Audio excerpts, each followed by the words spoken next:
네, 잠시 후 대전 청년 마인드링크 대전광역시 청년 정신건강 조사보고회가 시작될 예정입니다. 참석하신 분들은 자리에 착석해 주시기 바랍니다.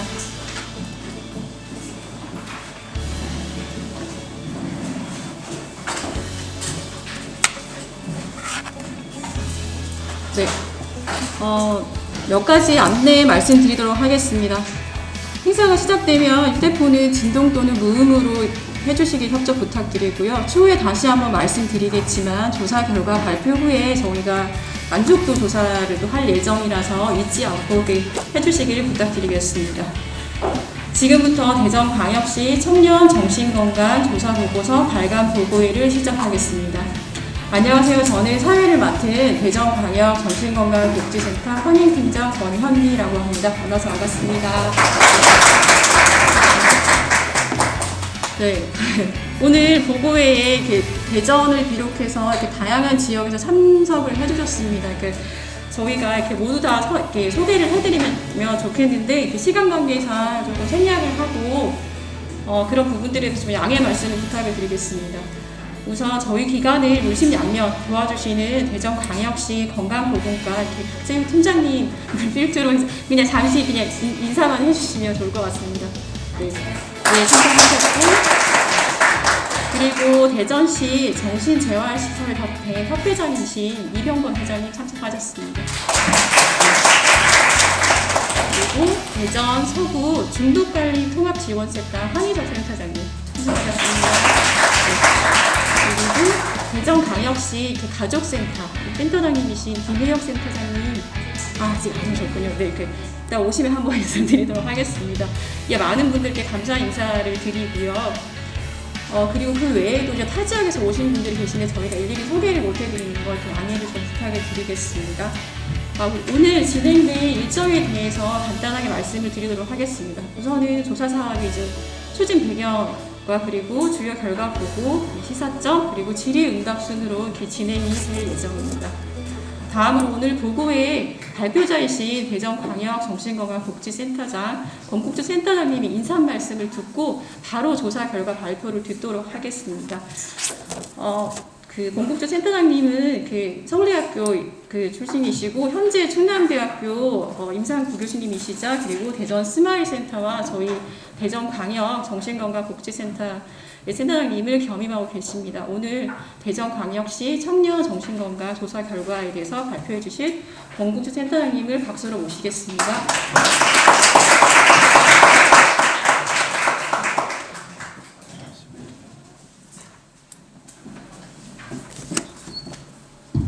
네, 안녕하십니까. 권국주입니다. 생각보다 많이 오셨네요. 일단 제가 오늘 말씀드리려고 하는 주제는 대전광역시 청년 정신건강 조사 보고서입니다. 사실 제가 항상 이런 조사 보고서를 말씀드릴 때 기본적으로 내용이 역학조사 결과다 보니까 사실 내용이 굉장히 딱딱하고 사실 좀 지루한 내용일 수도 있습니다. 그래서 가능한 좀 덜 딱딱하도록 잘 정리해서 보고를 드리도록 하겠습니다.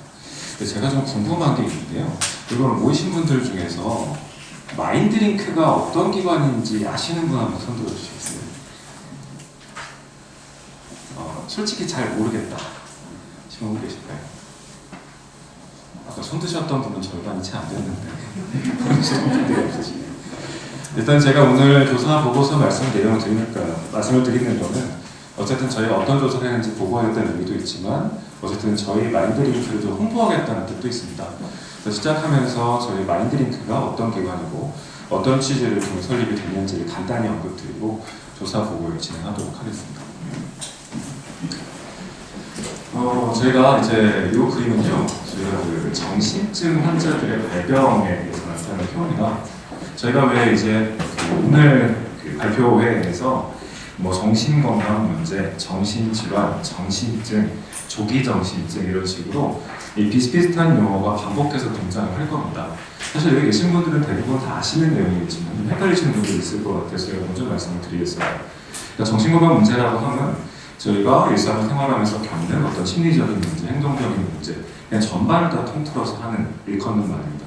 그러다가 이런 문제들이 일정 수준 이상 증가해서 치료가 필요한 상태라고 생각하면 저희가 정신질환이라고 부르고, 그 중에 저희가 정신질환의 가장 심각한 상태가 정신증이죠. 사이코시스라고 하는 정신증이 있고, 정신증 발병 초기 단계를 저희가 조기정신증이라고 부릅니다. 제가 조기정신증을 중요하게 다루게 된 이유 중에 하나는, 그러니까 물론 예전에는 정신질환에 치료법이 없었죠. 저희가 뭐 조선왕조 실록 같은 책들 보면 거기서 되게 광증에 대한 얘기가 나오잖아요. 사도세자가 광증에 걸려서 이제 뭐 귀를 갇히고 이런 얘기들 나오죠. 그래서 예전에도 광증, 그러니까 정신증은 있었지만 치료법이 없었습니다. 그러다가 우연히 치료제가 있다는 게 알려지고 치료가 가능해진 시기까지 왔죠. 그래서 지금 저희가 정신증을 발병하고 치료하는 단계는 2단계입니다. 환청이나 망상 같은 정신증의 증상이 발현이 되고, 이런 증상을 조절하는 약물이 저희가 지금 사용할 수 있기 때문에 약물 치료를 통해서 증상을 호전시킵니다. 하지만 정신증의 주된 증상은 이런 환청, 망상 같은 양성 증상에만 있는 게 아니죠. 전반적으로 기능이 떨어지고 사회성이 떨어지고 밖에 나오기 싫어. 점점 집에만 있게 되잖아요. 그러다 보니까 뭔가 치료의 한계성을 느끼게 됩니다. 그러다 보니까 뭔가 그 전 단계에서 빨리 발견하고 치료하면 만성화되는 걸 막을 수 있지 않을까라는 개념에서 우리가 보통 관심을 가지던 정신증 발병기 이전의 단계에 관심을 갖게 됩니다. 그래서 뭔가 보통 일반적인 조현병의 진행 양상을 보면 보통 남성 같은 경우는 주로 후발되는 연령은 20대 중반대가 많기 때문에 이때 첫 증상이 발현되지만 되게 그 전 단계, 뭐 중학생, 고등학생 시기를 살펴보면 뭔가 점점 우울해지고 밖에 나가기 싫어하고 사람들 만나기 꺼려하는 시기가 보통 이 앞에 있죠. 의학적으로는 뭐 전국이 프로드로말 스테이지라고 표현하기도 하고, 의학적으로 뭐 클리니컬 하이리스크, 울트라 하이리스크 이런 식으로 표현하기도 합니다. 이 이전에도 뇌 안에서는 변화가 일어나기 시작했고, 본격적인 뭐 환청, 망상 같은 증상이 일어나기 전 단계의 문제가 있다는 게 알려지면서 이 시기에 환자들을 적극적으로 발견하고 치료하자 운동이 벌어지기 시작했고요. 그런 운동의 일환으로 대전에서도 이 조기정신증 환자들을 조기에 발견해 치료하자는 목적의 마인드링크가 만들어지게 된 겁니다. 하지만 이 점점 범위가 확장돼요. 처음에 조기정신증에서 얘기가 시작됐지만 사실 거의 대부분의 정신질환들이 청년기에 발현이 됩니다. 되게 양극성 장애가 처음 발병하기 시작하는 것도 청소년 혹은 초기 청년기고요. 우울증, 뭐 외성 스트레스 장애 같은 대부분의 정신질환들이 되게 그 시작은 청년기에 시작이 되거든요. 그래서 이 시기에 적극적으로 정신질환을 발견하고 치료하자는 의미에서 만들어진 것이 마인드링크가 되겠습니다. 저희가 이제 작년에 저희 대전 마인드링크가 이제 개소가 되고 첫 그 연구 사업으로 어떤 사업을 진행할 것인가에 대해서 논의가 있었습니다. 저희가 이제 이런 역학조사 사업, 인식조사 사업을 진행하는 이유는 뭔가 어떤 정책의 근거를 마련하고 어떤 사업의 방향성을 제시하자는 것이죠. 같은 의미로 대전 마인드링크도 뭔가 이후의 사업을 어떻게 진행할 것인가 그 기초를 다지기 위해서 대전시 청소년 정신건강 현황을 조사해 보기로 했습니다. 사실 저희가 청년 정신건강 조사 사업에 좀 낯설어요. 지금까지 정신건강 조사 사업들을 보면 되게 타겟이 이제 고령층, 노인들 혹은 일반 성인 전체를 대상으로 하면 했지 청년을 대상으로 조사하는 사업이 그렇게 많지가 않습니다. 찾아보면 서울 청년을 대상으로 조사했던 사업이 있고 소아들을 대상으로 조사했던 사업들은 일부 있습니다. 하지만 아직까지 청년들을 타겟으로 해서 정신건강 문제 유병률과 어떤 정신건강 인식 정도를 개별적으로 분석하는 사업들은 아직 많지 않았습니다. 그래서 지금까지 국가 단위로서는 지역사회 건강조사, 정역학조사, 대전광역시에서는 청년세대 분석, 그리고 그동안 광역정신건강복지센터에서 정신건강 지표, 그리고 정신건강 백서를 정기적으로 발행해 왔었고요. 마인드링크에서 이번에 청년 정신건강 실태를 파악하기 위한 연구 사업을 진행하게 됐습니다. 그래서 본 연구를 통해서 저희들이 바라는 것은 현재 대전 청년들의 정신건강 문제 경험 정도, 인식 수준, 그리고 서비스 수요를 파악하고자 합니다. 그리고 이어가 청년 정신건강 문제를 예방하고 만성화를 막기 위한 어떤 기초자료를 활용하고자 하고, 마지막으로 초발 정신증의 조기 개입을 위한 전략을 수립하고자 하는 것이 목적이 되겠습니다. 예, 저희 조사 사업의 개요를 간단히 말씀드리겠습니다. 일단 대전 청년들 1000명을 대상으로 조사를 진행했습니다. 대전 광역시에 거주 중인 만 18세에서 34세 남녀를 대상으로 조사를 진행했고요. 여기 이제 구조화 설문지 온라인 조사라고 되어 있는데 의미는 저희가 이제 엄밀히 말해서 이 사람들이 정신질환인지 알기 위해서는 정신과 전문의가 직접 면담을 해서 이러이러한 질환이 있다는 진단 기준을 맞춰봐야 된다. 근데 저희가 1000명을 대상으로 전부 다 찾아가서 면담을 할 수는 없기 때문에 이제 온라인 설문을 진행해서 저희가 기존에 개발되어 있는 어떤 고위험군을 선별하는 설문 도구들이 있습니다. 설문 도구들을 이용해서 주요 정신질환들의 고위험군을 선별하기 위한 온라인 설문조사를 진행했습니다. 총 1000명을 대상으로 대전 청년들 조사를 진행했었고요. 다만 이 값이 나오면 이게 많은 건지 적은 건지 알 수가 없죠. 그래서 비교를 하기 위해서 서울 청년 300명 그리고 대전 중장년 300명 샘플을 뽑아서 비교를 했습니다. 그래서 대전 청년들 정신건강 문제가 서울 청년분들 심각한가, 덜한가, 혹은 대전 중장년에 비해서 많은가, 적은가를 비교하고 있습니다. 그래서 그 조사 결과를 말씀드리도록 하겠습니다. 제가 말씀드릴 내용은 크게 3가지고요. 한 가지는 정신건강 지표에 대한 내용입니다. 다시 말하면 대전 청년들에 있어서 정신질환 고위험군이 어느 정도 유병률로 존재하는지를 말씀드릴 것이고 이것이 대전 청년이 중장년에 비해 혹은 서울 청년에 비해 많은지 적은지를 말씀드리려고 합니다. 그리고 두 번째는 정신건강 인식도 조사이고요. 저희가 대전 청년들이 정신건강 문제에 대한 인식이 어느 정도 수준인가를 말씀드리려고 하고 또 실제 여기에 빠져 있지만 정신건강 서비스 이용률까지 말씀을 드리려고 합니다. 그리고 마지막으로 요약 및 결론까지 말씀드리도록 마무리하도록 하겠습니다. 일단 첫 번째로 정신건강 지표로 나와 있는 것은 이제 대전 청년, 서울 청년, 대전 중장년 간의 정신건강 위험도를 점수로 나타낸 겁니다. 저희가 이제 조기 정신증, 양극성 장애, 우울장애, 스트레스 이어서 외상후 스트레스 장애, 인터넷 게임 중독, 알코올 중독, 도박 중독, 건불안 장애 같은 총 9가지 정신질환 혹은 정신건강 문제를 뽑았습니다. 그래서 저희가 이제 이런 선별 도구를 이용하면 특정 점수 이상이면 이 사람은 정신건강 고위험군이 아니다를 판단할 수가 있습니다. 근데 그렇게 되면 이게 이제 지역 간의 비교가 좀 어렵죠. 서울에 더 많은지 대전에 더 많은지 비교하기 어렵기 때문에 평균 점수를 가지고 비교를 했습니다. 그래서 조기 정신증의 경우 대전 청년 평균 몇 점, 서울 청년은 평균 몇 점, 대전 중장년 평균 몇 점으로 비교를 했고요. 제가 오른쪽에 P값이라고 되는 일이 통계적으로 유의한가를 본 겁니다. 그러니까 통계적으로 의미가 있다 없다 얘기는 저희가 얼마 전에 대선이 있었죠. 대선 관련 여론조사를 보면 통계 오차 범위 적절 이런 표현이 항상 등장하죠. 제가 역학조사를 진행하다 보면 우연히 높게 나오고 낮게 나올 가능성이 있습니다. 차이가 그렇게 크지 않은 경우에 사실 검사하는 오차가 존재하기 때문에 오차 범위 안에서의 차이는 통계적으로 의미 없는 차이로 보고 그 차이가 오차 범위 이상으로 늘어나면 의미가 있는 차이로 생각을 하는 거죠.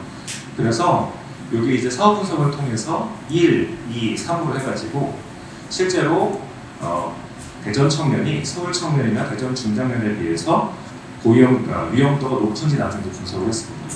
그래서 결과 먼저 말씀을 드리면 전반적으로 대전 청년의 정신건강 위험도가 서울 청년에 비해서 낮은 것처럼 점수가 나오긴 했지만 통계적으로 차이가 있지는 않습니다. 그러니까 우연히 그런 차이가 나왔을 가능성이 높다는 얘기고요. 그래서 대전 청년과 서울 청년 간의 차이는 되게 크지 않았었고 다만 대전 중장년에 비해서는 위험도가 거의 대부분 높았습니다. 여기 보시면 여기 양극성 장애 같은 경우에 1, 2가 3보다 큰 걸로 되어 있죠. 그래서 대전 청년과 서울 청년의 점수가 대전 중장년에 비해서 점수가 높았고 사실 이게 대전 청년과 서울 청년의 점수 차이가 나는 것처럼 보이지만 이게 유병률이 그렇게 높지 않기 때문에 이 점수가 높은 한둘이 끼어 있으면 꼭 평균이 높은 것처럼 보일 수 있습니다. 하지만 실제로 대전 청년과 서울 청년 간은 유의한 차이가 발견되지 않았습니다. 그래서 양극성 장애, 주요 우울 장애, 그리고 외상후 스트레스 장애, 인터넷 게임 중독, 알코올 중독, 그리고 불안 장애 여기에서 이제 대전 청년의 정신건강 위험도가 중장년에 비해 높은 것이 확인이 됐습니다.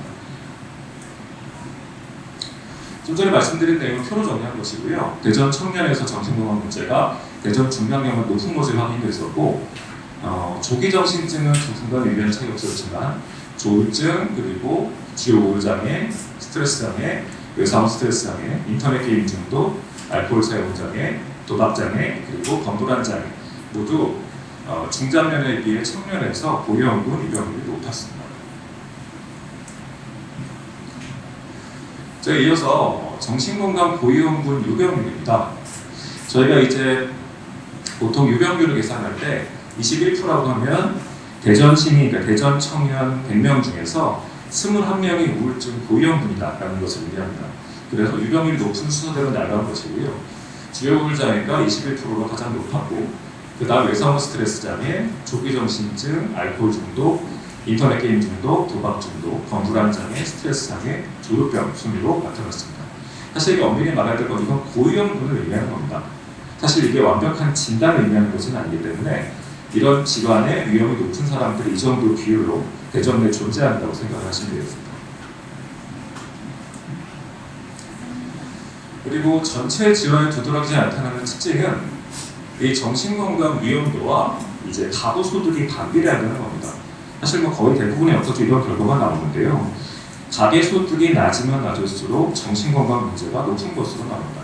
여기 보시면 이게 색깔별로 조기 정신증부터 건불안 장애까지 9가지 정신질환 고위험군 유병률을 나타내는 표이고, 왼쪽은 소득이 200만 원 미만인 그룹, 가운데는 200에서 400만 원, 그리고 오른쪽은 400만 원 이상이 잘못 써 있네요. 400만 원 이상인 그룹에서의 각 질환의 유병률을 표시한 결과입니다. 보시면 아시겠지만 200만 원 미만인 그룹에서 거의 대부분의 정신질환의 유병률이 가장 높고요. 중간 정도 소득인 경우에 중간 정도, 그리고 소득이 높은 그룹에서는 가장 유병률이 높은 트렌드가 확인이 됐습니다. 그래서 가구 소득이 낮으면 낮을수록 정신건강 문제가 심각할 가능성이 높다는 것을 시사하고, 저희가 추후에 사업을 진행할 때 저소득층에 대한 관심 그리고 지원이 필요한 근거가 되겠습니다. 질환별로 하나씩 짚고 넘어가도록 하겠습니다. 첫 번째는 조기 정신증입니다. 전체 인구의 한 20% 정도가 조기 정신증 고위험군으로 확인이 됐습니다. 실제로 저희가 정신증의 유병률은 전체 인구의 한 1에서 2% 정도 됩니다. 그리고 대부분은 초기 청년기에 증상이 발현되기 시작하는 것으로 되어 있고, 그 10배 정도가 조기 정신증의 고위험군으로 확인이 됐습니다. 남성에 비해서 여성이 좀 더 비율이 높았고, 연령에서는 18, 19세 이 나이대에 가장 유병률이 높았습니다.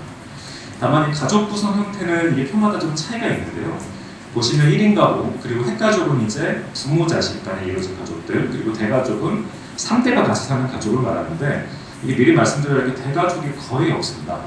그러다 보니까 대가족 샘플이 너무 적고, 대가족이 이상하게 대가족에서 문제가 많다는 보고들이 있는데, 실제 1000명 중에 대가족 비율이 한 20명 정도밖에 안 되기 때문에 사실 이 가족 구성 형태는 그대로 받아들이기 좀 어렵습니다. 이거 넘어가시면 되고요. 조울증 같은 경우는 약 2% 정도 나타나는 모습도 있고, 저희가 진단 기준을 설정할 때 다른 질환에 비해서 조울증은 좀 기준을 엄격하게 잡았습니다. 이게 기준이 너무 느슨해지면 위험군이 너무 높게 나오는 문제가 있어서 조울증 고위험군은 좀 높게 그러니까 엄격하게 잡았고, 실제 저희가 역학조사에 나타나는 조울증 진단 비율과 거의 유사한 결과가 나타났습니다. 그래서 전체 2% 조금 못 되는 정도로 양극성 장애, 즉 조울병의 고위험군이 나타났습니다. 역시 여성이 약간 많고, 또 연령은 나이가 증가할수록 높아지는 것으로 나왔고요. 가장 유병률이 높았던 우울증입니다. 저희가 세스디라는 도구를 사용해서 우울증 고위험군을 스크리닝을 했고, 사실 이게 점수 컷오프를 몇 점으로 잡느냐에 따라 유병률이 달라지는데, 가장 엄격한 기준을 잡아서 중증의 우울증이 있는 그룹만을 선별을 해도 20% 이상의 우울증 고위험군이 확인됐습니다. 그만큼 우울증 비율이 많이 높아졌고, 특히 여성에서 우울증 고위험군이 많았습니다. 연령은 25세에서 29세 사이가 가장 높은 비율이 나타났습니다. 다음은 스트레스입니다. PSS라는 도구를 사용했고, 스트레스 위험도가 높은 그룹을 나타낸 표입니다. 전체 3% 정도, 그리고 연령은 18, 19세 그룹에서 가장 높게 나타났습니다. 사실 이게 좀 많이 두드러진 부분인데, 외상후 스트레스 장애 고위험 빈도가 굉장히 높았습니다. 전체 거의 20% 가까운 비중에서 외상후 스트레스 장애 고위험군으로 분류가 됐습니다. 이건 제가 이후 다시 말씀을 드리겠지만, 지금 시기가 시기인 만큼 이제 코로나 스트레스가 영향을 주지 않는 생각을 하고 있고, 기존의 다른 역학조사 연구보다 외상후 스트레스하는 스케일로 평가한 고위험군 빈도가 유독 높았고요. 아마도 코로나 스트레스가 영향을 주지 않을 생각을 했습니다. 역시 마찬가지로 여성에서 위험군이 높았었고 연령은 25세, 29세에서 가장 높게 나타났습니다. 인터넷 게임 중독입니다. 보통 중독 문제를 보면 남성들의 비율이 높습니다. 아무래도 남자들이 게임을 좀 더 많이 하고요. 어린 나이들 그리고 남성에서 유독 인터넷 게임 중독 고위험군이 높게 나타났습니다. 사실 이 부분도 좀 제가 중요하게 짚고 넘어가고 싶은 부분인데 알코올 중독 문제입니다. 이게 지금 그 코로나 시기를 겪으면서 저희가 개인 병원들 그리고 센터들에 듣게 되는 얘기가 알코올 중독 문제가 점점 심해지는 것 같다. 특히 예전처럼 뭐 회사에서 회식을 하고 모임을 통해 술을 마시는 게 아니라 집에서 혼자 술을 마시는 사람들이 늘어나고 뭔가 술을 자주 마시는 사람이 늘어나는 것 같다. 보고들이 계속 있습니다. 그래서 이거 좀 독특한 결과가 여성에서의 알코올 중독 비율이 굉장히 높아졌습니다. 제가 전통적으로 알고 있기로는 여성의 알코올 중독이 적은 걸로 되어 있습니다. 그래서 오딕 같은 알코올 중독 스크리닝하는 도구를 사용해 보면 남녀 간의 점수 차이를 다르게 두고 있거든요. 알코올 중독 고위험군과 남성 같은 경우 거의 20점이 다 돼야 고위험군, 여성 같은 경우는 10점부터 고위험군을 두는 게 워낙 그만큼 여성들이 술을 적게 마신다는 얘기였죠. 그래서 남녀 간의 차이를 뒀었는데 저희가 그 나눠드린 자료를 보시면 아시겠지만 남녀 간의 오딕 점수 차이가 없어졌습니다. 남자 오딕 평균이 7.1점이고 여성이 7.0점입니다. 의미 있는 차이가 없고요. 거의 여성분들이 남성들만큼 술을 마십니다. 사실 이게 이상적인 모습은 남자들이 술 마시는 게 줄어들어서 비슷해지는 게 이상적으로 바뀌었지만 반대로 여성들이 술 마시는 게 늘어나면서 여성들 알코올 중독 문제가 더 늘어나는 것으로 확인이 됐었고 이게 실 알코올 중독 기준으로 보면 남녀 기준의 차이가 있기 때문에 여성 같은 경우는 전체의 28%가 오딕 기준으로 알코올 사용자의 위험군으로 표기가 됐고 남자 같은 경우는 7.2%가 알코올 중독 고위험군으로 평가가 되었습니다. 그만큼 여성들의 음주 문제가 좀 저희가 신경을 써서 체크해야 될 부분이라는 얘기입니다. 이게 남녀 차이가 있고요. 보시면 이제 저희가 그러면 이 남녀 차이가 있는데 이게 어떻게 비교해야 될 것이냐라고 해서 저희가 이 오디시라는 스케일 안을 열어보면 얼마나 술을 많이 마시고 한 번 술을 마실 때 얼마나 마시는지 분석하는 자료가 들어가 있습니다. 그래서 보시면 이 고위험 음주율인데요. 이거 다시 말하면 포금을 하는 빈도를 가리킵니다. 남자 기준으로는 소주 한 병 이상을 마시는 음주가 얼마나 자주 있는가. 여성 같은 경우는 소주 한 5잔 이상을 마시는 그러니까 포금을 하는 빈도가 어느 정도 되는가에 대한 연구 결과가 있고요. 비슷한 시기에 시행했던 전국 자료와 비교했을 때 남성의 경우는 전국 비율이 한 14.3%가 포금을 한다고 되어 있는 반면에 대전은 12.0%로 사실 전국에 비해서 남성 음주율이 낮은 것으로 되어 있는데요. 여성 같은 경우는 오히려 훨씬 높습니다. 전국 평균이 8.3%, 그에 비해 대전에서는 12.1%, 그러니까 남녀 차이가 거의 없어졌죠.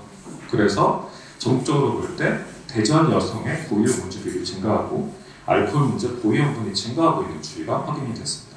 추후 이에 대한 대책이 좀 필요할 것 같습니다. 다음으로 도박 중독입니다. 도박 중독은 기존에 잘 알려졌던 것처럼 남성에서 도박 중독 고위험군이 높았었고요.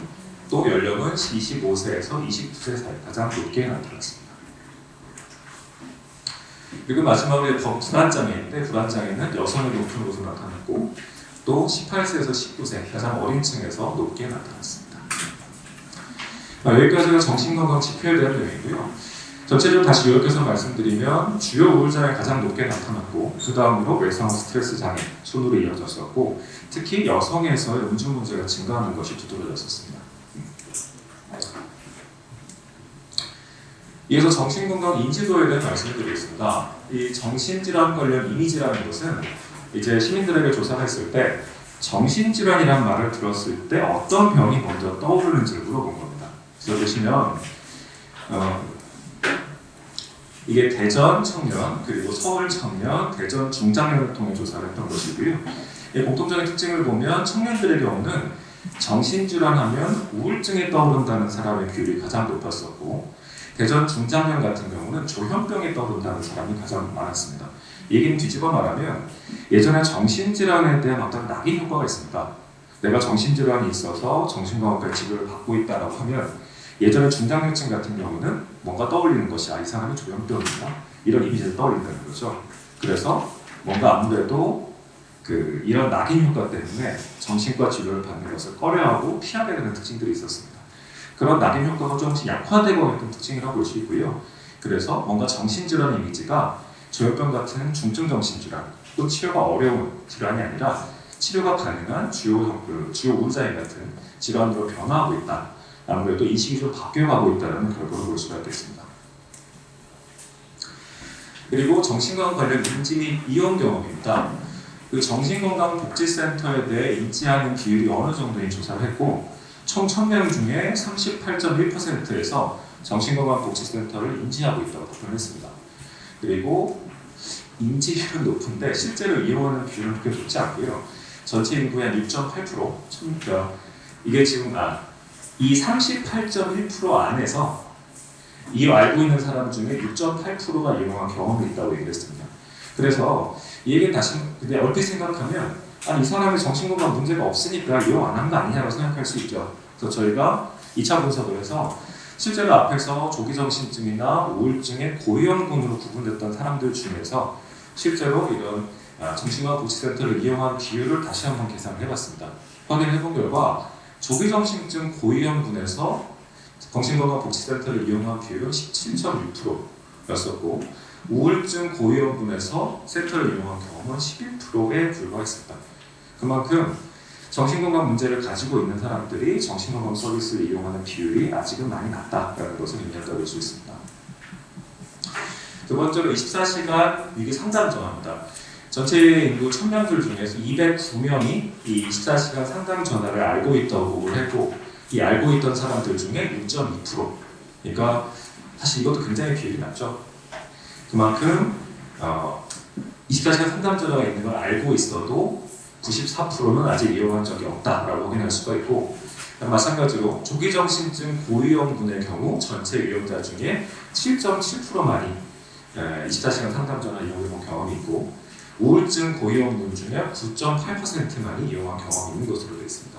그래서 상당수의 고위험군 시민들이 24시간 상담 전화 혹은 정신건강복지센터를 이용한 경험이 없는 것으로 확인이 됐습니다.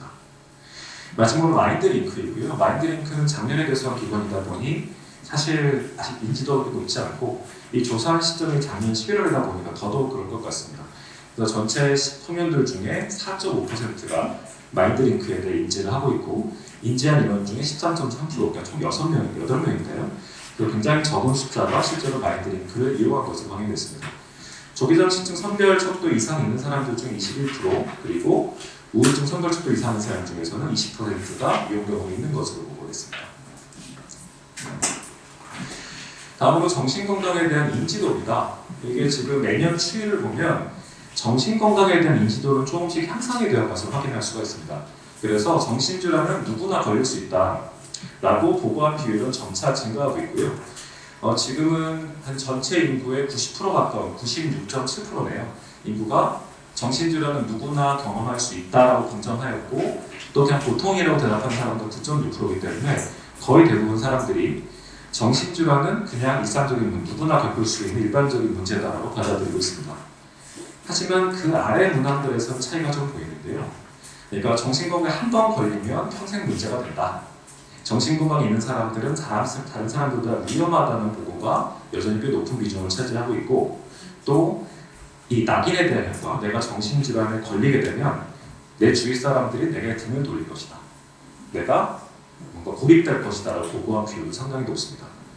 그리고 독특한 부분이 이 님비, PT 효과죠. 그러니까 우리 동네에 정신건강 서비스를 제공하는 시설에 들어오는 것을 꺼려한다는 답변도 상당히 높습니다. 그만큼 정신건강이 걸릴 수 있다는 것은 인지도 꽤 많이 높아졌지만 아직 정신질환자를 수용하기 위한 준비는 아직 좀 부족하다라고 이해해 볼 수가 있겠습니다. 정신건강 문제들 중에 어떤 것이 가장 심각한 문제냐라는 질문에 대해서는 첫 번째로는 자살 문제를 꼽았습니다.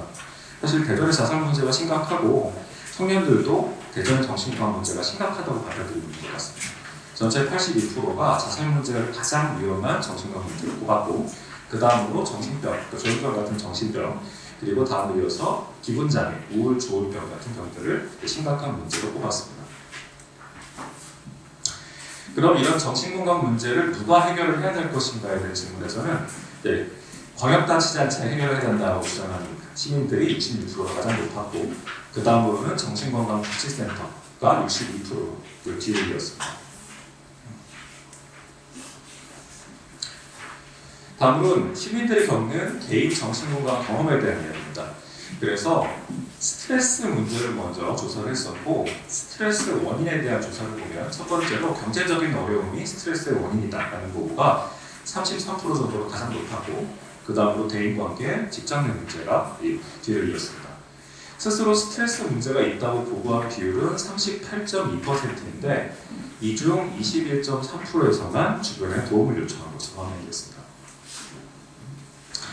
실제로 도움을 요청했다고 응답한 시민들을 대상으로 도움을 받은 대상들을 분석해보면 절반 정도의 시민들은 가족이나 친지, 친구들에게 도움을 요청했다고 응답했었고 정신과 병의원이나 어떤 사회복지기관, 상담센터를 이용한 비율은 29.9%와 16%였습니다. 그래서 앞에 보시면 스트레스가 있음에도 불구하고 도움을 요청하지 않은 그룹이 있죠.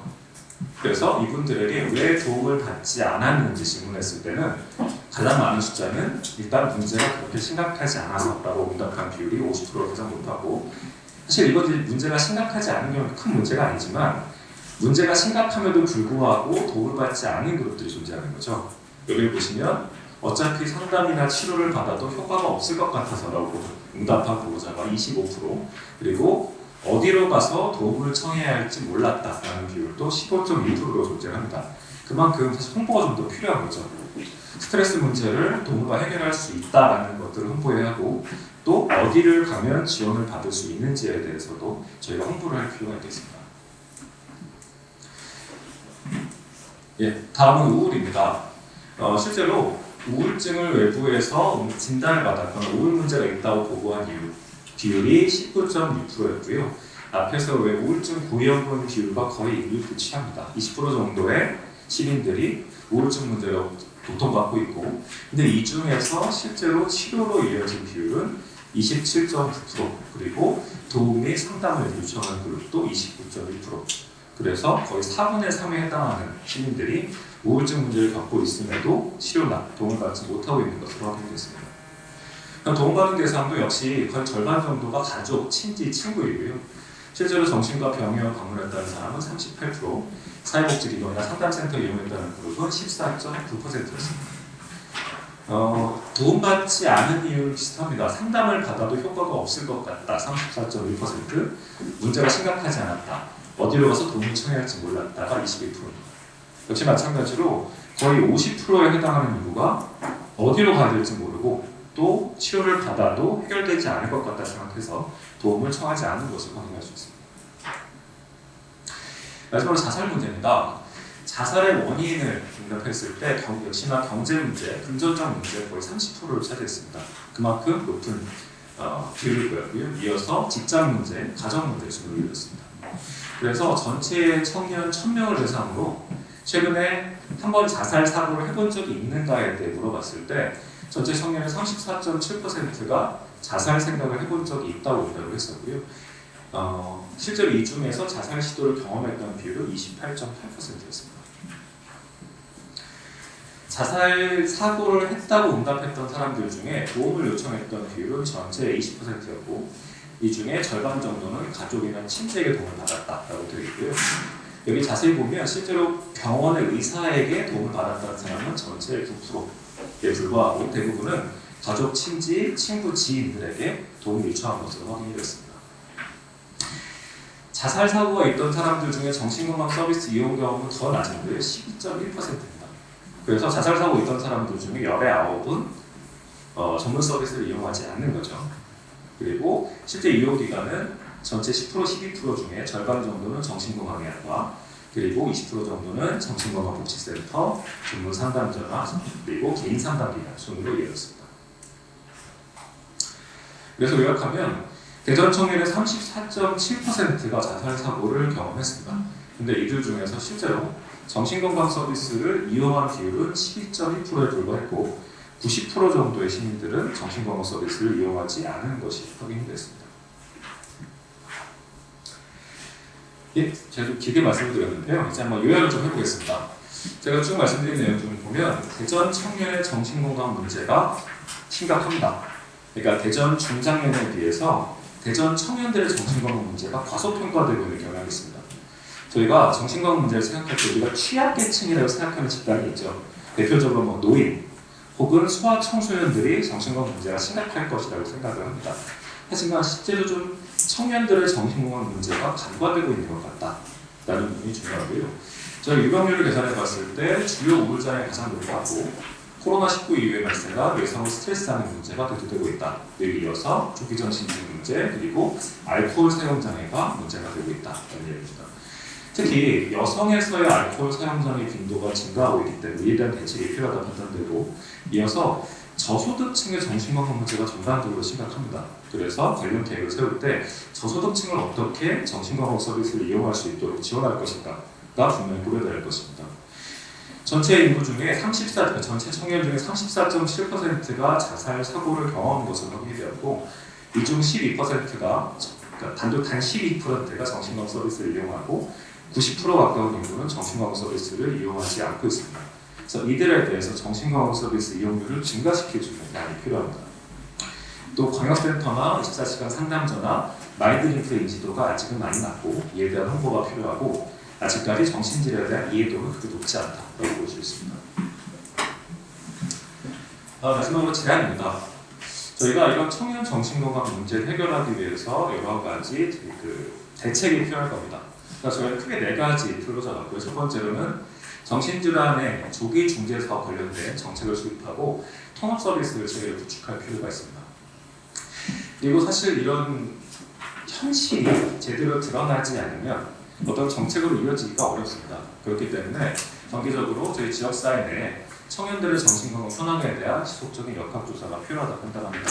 물론 이것은 저희가 광역정신건강센터에서 역학조사를 진행할 때 일부러도 진행할 수 있고 이번 했던 것처럼 마인드링크 사회 별개 사업으로도 진행할 수 있을 거라고 생각합니다.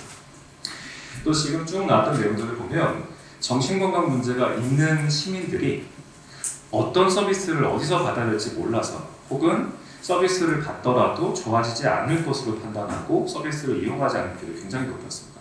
이 문제를 해결하기 위해서 정신건강 서비스에 대한 홍보가 적극적으로 필요하다고 판단합니다. 그래서 저희 센터 그리고 관련 기관들의 홍보 역량 강화를 통해서 시민들에게 인지도를 높이고 접근성을 향상시킬 필요가 있겠습니다. 그리고 마지막으로 유관기관 간의 협력 체계를 강화하고 연계를 좀 더 활성화할 필요가 있다고 판단했습니다. 예, 제가 말씀드릴 내용은 여기까지입니다. 예, 경청해주셔서 감사합니다. 발표 감사드립니다. 혹시 궁금하신 점 있으시면 자유롭게 질의응답 받도록 하겠습니다.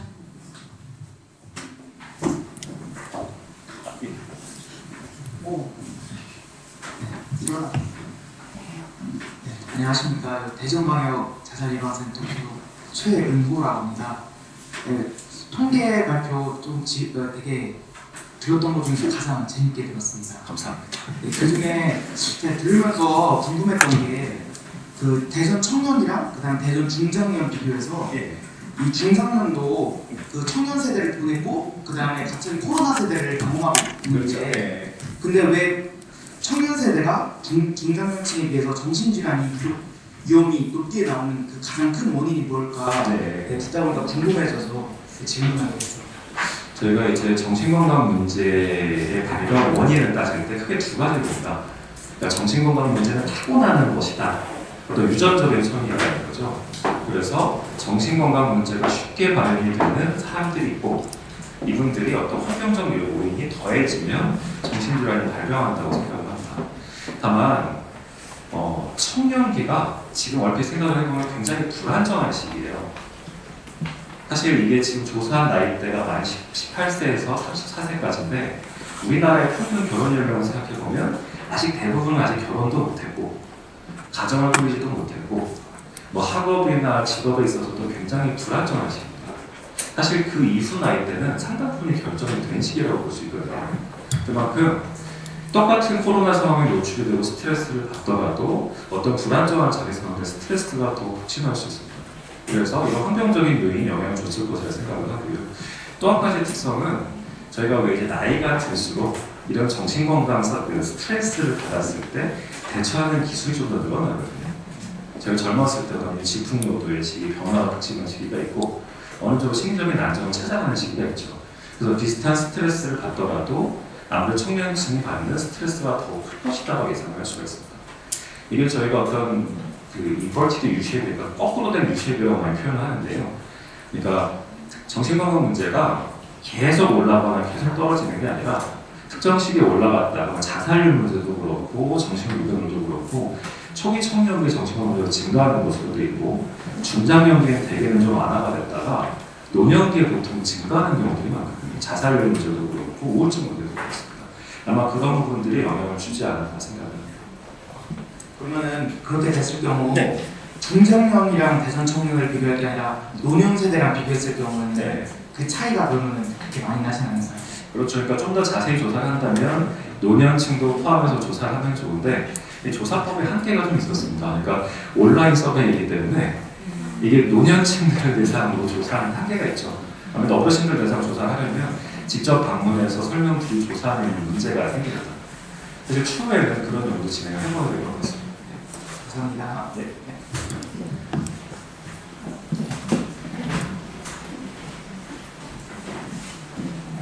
네, 안녕하세요. 저는 대전 공공의료재단 사업지원팀 송혜연 팀장이라고 합니다. 네, 이제 이렇게 조사를 이제 첫 회로 하신 걸로 알고 있는데 혹시 이후에도 계속 이제 하실 의향이 있으신지 이런 조사를 진행하실 계획이 있으신지 또 궁금하고 이제 저희가 조금 분석하는 자료에서 이제 통계청 NDIS 사망원인 통계 조사가 있는데 거기서 저희가 대전 자살 사망자 5개년도, 16년부터 20년도 저희가 추려서 확인했을 때 이제 40, 50대 남성이 인구가 가장 많긴 하지만 5년간 늘어나는 추세가 15세부터 39세까지는 5년간 지금 자살 사망자가 늘어나고 있는 추세를 저희가 확인을 했거든요. 그러니까 이러한 실정에서 앞으로 조금 더 접근을 어떻게 하실 계획인지 조금 더 알고 싶습니다. 일단 저희가 대전시의 자살률 증가 원인을 찾기 위해서 여러 노력을 하고 있고 통계청 자료나 지금 말씀하신 자료들에 대한 분석도 필요하다고 판단을 합니다.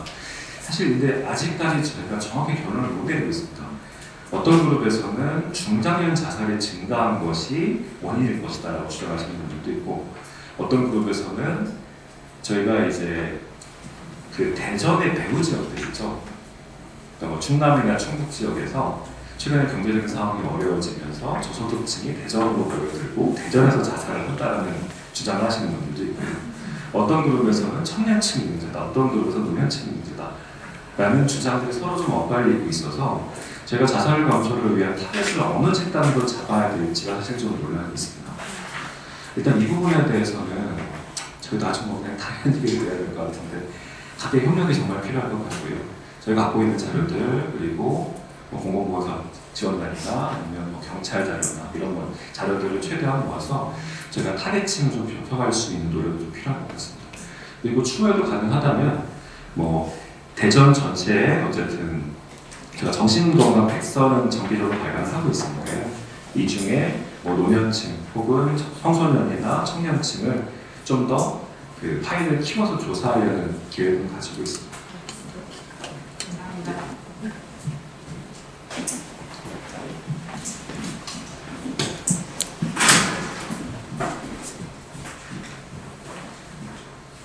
네, 서구 중독관리 통합지원센터 황선입니다. 너무 귀한 자리여서 네, 말씀 잘 해주셔서 잘 이해했고요. 아무튼 두드러지게 두 가지가 눈에 띄는 거죠. 하나는 이제 제가 이쪽에 있다 보니까 그런지 모르겠지만 여성 알코올 사용량의 그 유형이 너무 이제 증가되는 부분이 있고 또 한 가지가 이제 자살 통계가 너무 높다라고 하는 건데 이 여성 자살 그 사고를 하는 집단에서도 보면 여성이 더 높거든요. 자살에 관해서. 그러면 뭔가 이 여성 알코올에 어떤 문제가 있는 청년 집단이 늘어나는 것과 그리고 여성 그 자살에 대한 사고가 늘어나는 부분에 상관관계 혹시 없는지에 대한 궁금증이 일어날 수밖에 없어서 이 기초 데이터 가지고도 충분히 분석이 가능할 것 같아서 그거에 대한 궁금증이 좀 있어서 말씀드렸습니다. 예, 맞습니다. 그러니까 여성 알코올 사용 고유 성분이 실제로 자살 문제나 다른 우울 문제와 동반되는지는 추가 분석을 좀 시행해 봐야 될 것 같은데 충분히 분석 가능한 자료가 있습니다. 좋은 의견 감사드리고 제가 추가적인 분석을 좀 시행하고 결과 나오는 대로 최대한 공유드리도록 하겠습니다. 다만 저희가 이제 그동안 일반적인 자살 관련해서 이제 지금 일반적으로 알고 있는 상식은 통상적으로 남성보다 여성이 자살 사고가 더 높은 건 일반적인 결과이고 또 실제로 자살 시도도 여성이 더 많습니다. 그런데 보통은 남자가 한 10배쯤 위험한 방법으로 자살 시도를 합니다. 그러다 보니까 자살 성공률이라고 할까요? 실제로 자살로 끝나는 경우는 남성이 더 많죠. 여기까지는 알려져 있는 사실이고 또 하나는 최근 알코올 사용량이 늘어나면 자살률이 늘어나는 것으로 되어 있습니다. 또 실제로 코로나 이후 여성 음주 문제가 늘어났던 것이 실제로 자살 위험이나 아니면 우울 불안 같은 문제로 연결되는지에 대해서 분석이 필요할 것 같고 한번 제가 진행해 보도록 하겠습니다. 좋은 의견 감사드립니다.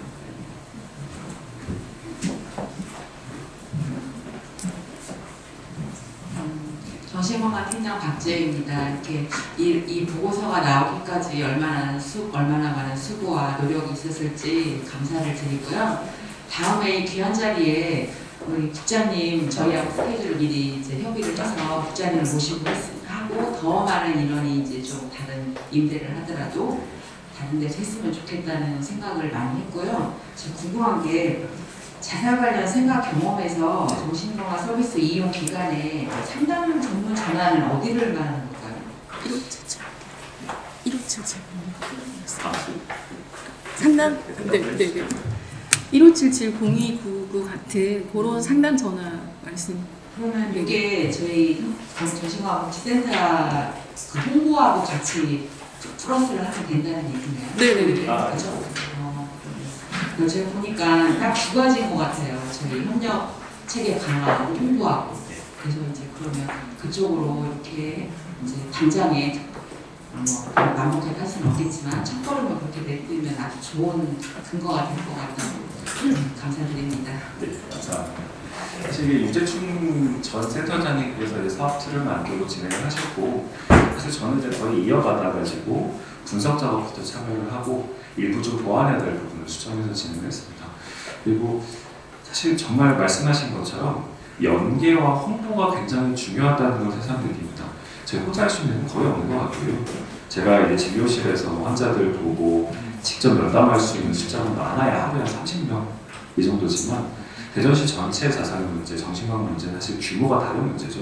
그래서 저 혼자 할 수 없고 저희 센터도 단독으로 할 수 없는 일이고 관련된 기관들이 가능한 많이 참여할 수 있도록 해야 될 것이고 또 저희 홍보 역량을 가능한 좀 강화하려고 애쓰고 있습니다. 관련 언론 홍보 아니면 기관 홍보 아니면 SNS를 통한 홍보 등등 여러 홍보용을 좀 더 강화해서 이 정신건강 서비스 이용률을 좀 높이는 데 애써보도록 하겠습니다. 이상으로 저희 보고회를 모두 마치겠습니다. 참석해주신 분들한테 감사의 말씀 드리고요. 앞서 말씀드렸듯이 만족도 조사 이렇게 하셔서 내주시고 가시는 길에 저희가 간단한 선물을 좀 준비했습니다. 챙겨가시기 바랍니다. 감사합니다. 고생 많으셨습니다.